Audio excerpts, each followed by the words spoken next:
നമ്മൾ എന്തുകൊണ്ട് videos maximum ഉപയോഗപ്പെടുത്തണം എന്ന് ചോദിച്ചു കഴിഞ്ഞാൽ, ഇന്ന് ഏത് പ്ലാറ്റ്ഫോം എടുത്തു കഴിഞ്ഞാലും, ഇപ്പോൾ ഫേസ്ബുക്ക്, ഇൻസ്റ്റാഗ്രാം, ശരിക്കും ഇൻസ്റ്റാഗ്രാം എല്ലാം ഒരു ഇമേജ് അല്ലെങ്കിൽ ഫോട്ടോ പോസ്റ്റ് ചെയ്യാനുള്ള പർപ്പസിന് വേണ്ടി ഉണ്ടാക്കിയതാണ്.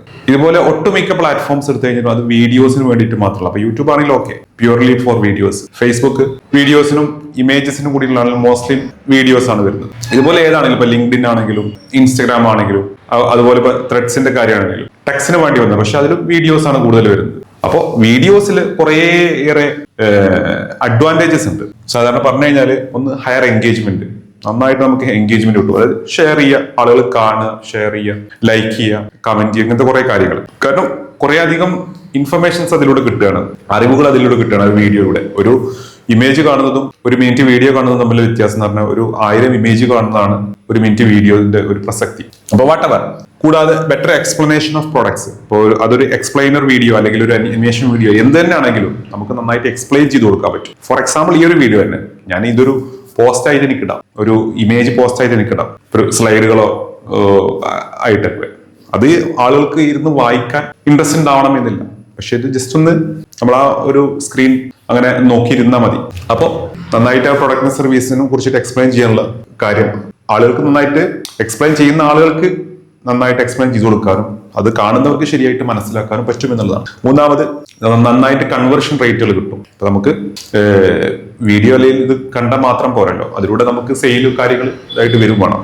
അപ്പോൾ നന്നായിട്ട് കൺവേർഷൻ റേറ്റ് കിട്ടും. പിന്നെ മൊബൈൽ ഫ്രണ്ട്ലി ഫോർമാറ്റ് ആണ്. ഇപ്പോൾ വെർട്ടിക്കൽ വീഡിയോ ആണെങ്കിലും ഹൊറിസോണ്ടൽ വീഡിയോ ആണെങ്കിലും ഒക്കെ നമുക്ക് എല്ലാം ഈ ഒരു സ്മാർട്ട് ഫോണിന്റെ ഒരു ഇതിനനുസരിച്ചിട്ടാണ് ഇപ്പൊ എല്ലാ വീഡിയോസും എല്ലാ പ്ലാറ്റ്ഫോംസും എല്ലാം ചെയ്തിട്ടുള്ളത്. അതുപോലെ ബെറ്റർ ഇൻഫർമേഷൻ റീടെൻഷൻ, ആളുകൾക്ക് ഓർത്തെടുക്കാൻ നല്ലൊരു സംഭവമാണ് വീഡിയോസ് ചെയ്യുക എന്നുള്ളത്. ഒരു സംഭവം റീഡ് ചെയ്ത് കഴിഞ്ഞാൽ ആളുകൾക്ക് അത് 10% മാത്രമേ ഓർമ്മ കിട്ടുള്ളൂ എന്ന് പറയുന്നത്. പക്ഷെ അത് വീഡിയോ ആകുമ്പോൾ അതിന്റെ ഒരു 60-70% എല്ലാം വരും എന്ന് പറയുന്നുണ്ട് ആസ് പെർ സൈക്കോളജി. പിന്നെ ട്രസ്റ്റ് ആൻഡ് ഓതന്റിസിറ്റി, വിശ്വാസവും ജെന്യൂനിറ്റിയും ഒക്കെ കൂട്ടുമെന്നുള്ളതാണ് വീഡിയോസിലൂടെ. കാരണം അവരുടെ ഒരു ഫുൾ കാര്യങ്ങൾ നമ്മൾ കാണുകയാണ്.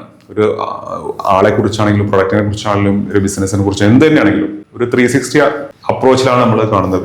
പിന്നെ സോഷ്യൽ മീഡിയ മാഗ്നറ്റ്, ആളുകൾ ഇതിലൂടെ ഈ കൂടുതൽ കാണുന്നത് സോഷ്യൽ മീഡിയ ത്രൂ ആണല്ലോ. തീർച്ചയായിട്ടും അതിലൂടെ എന്താണ് കുറെ ആളുകളെ അതിലേക്ക് ആകർഷിക്കാൻ പറ്റുകയാണ്. കുറെ എൻഗേജ്മെന്റ്, നേരത്തെ പറഞ്ഞ എൻഗേജ്മെന്റ് രൂപത്തിൽ തന്നെ ലൈക്ക്, ഷെയർ, കമന്റ്, വ്യൂസ് പോലുള്ള സംഭവത്തിലൂടെ തന്നെ നമുക്ക് അതിലൂടെ വരാൻ പറ്റുകയാണ്. പിന്നെ അഡ്വർടൈസ്മെന്റ് ആണെങ്കിലും ഏറ്റവും നന്നായിട്ട് വർക്ക് ചെയ്യുന്നത് വീഡിയോസ് തന്നെയാണ്. ലോങ് വീഡിയോസ് കൊടുക്കണം എന്നുള്ള പറഞ്ഞാൽ short videos 15 second, 30 second, 45 second, 1 minute, 1.5 minute ഇതുപോലുള്ള രൂപത്തിലുള്ള വീഡിയോസ് കൊടുക്കുക. അത് നന്നായിട്ട് വർക്ക് ചെയ്യും. കാരണം ഞാനെല്ലാം എല്ലാ വീഡിയോസിലൂടെയാണ് ആഡും കാര്യങ്ങളും എല്ലാം ചെയ്യാറുള്ളത്. എനിക്ക് അതിന്റെ റിസൾട്ട് നന്നായിട്ട് അറിയാം. കാരണം അതിലൊരു CTR എന്ന് പറയും, ക്ലിക്ക് ത്രൂ റേറ്റ്, അത് നോക്കിക്കഴിഞ്ഞാൽ നമുക്ക് അറിയാൻ പറ്റും.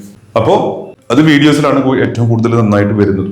പിന്നെ റീപർപ്പസ് ആൻഡ് റീയൂസ് ഈസിലി. അപ്പൊ നമുക്കത് വീണ്ടും ഉപയോഗപ്പെടുത്താനും കാര്യങ്ങൾക്കെല്ലാം നന്നായിട്ട് പറ്റുന്ന ഒരു കാര്യമാണ്. ജസ്റ്റ് അതിന്റെ ഒരു ലിങ്ക് ഷെയർ ചെയ്ത് കൊടുക്കുക എന്നുള്ളത് മാത്രമേ വരുന്നുള്ളൂ. അപ്പൊ അത് കൂടുതൽ ആളുകൾ കാണുമ്പോൾ എന്താണ് വീണ്ടും അവിടെ എൻഗേജ്മെന്റും അതിന്റെ കാര്യങ്ങൾ വീണ്ടും കൂടിക്കൊണ്ടിരിക്കുകയാണ്. അപ്പൊ ഇത്രയും കാര്യങ്ങളാണ് നമ്മൾ വീഡിയോസ് ചെയ്ത് കഴിഞ്ഞാൽ നമുക്ക് കിട്ടുന്നത്. നിങ്ങളുടെ ആ ഒരു ഫോൺ എടുക്കുക, ഫോൺ എടുത്ത് ഷൂട്ട് ചെയ്യാം, നിങ്ങളെ പ്രൊഡക്റ്റിനെ കുറിച്ച് സർവീസിനെ കുറിച്ച് പറയാം, പോസ്റ്റ് ചെയ്യാം, ഒന്നും നോക്കേണ്ട ആവശ്യമില്ല.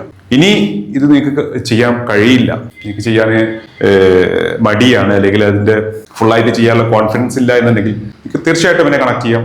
ഞാൻ നിങ്ങളെ ഹെൽപ്പ് ചെയ്യാവുന്നതായിരിക്കും. വീഡിയോ ചെയ്യാനും അതിന്റെ എക്സ്പ്ലെയിൻ ചെയ്യാനും പ്രസന്റ് ചെയ്യാനും ഒക്കെ നിങ്ങളെ ഒരു ഹെൽപ്പ് ആവശ്യമാണെങ്കിൽ തീർച്ചയായിട്ടും താഴെ കാണുന്ന നമ്പറിൽ കണക്ട് ചെയ്തു ഞാൻ ഹെൽപ്പ് ചെയ്യാം. Thank you so much.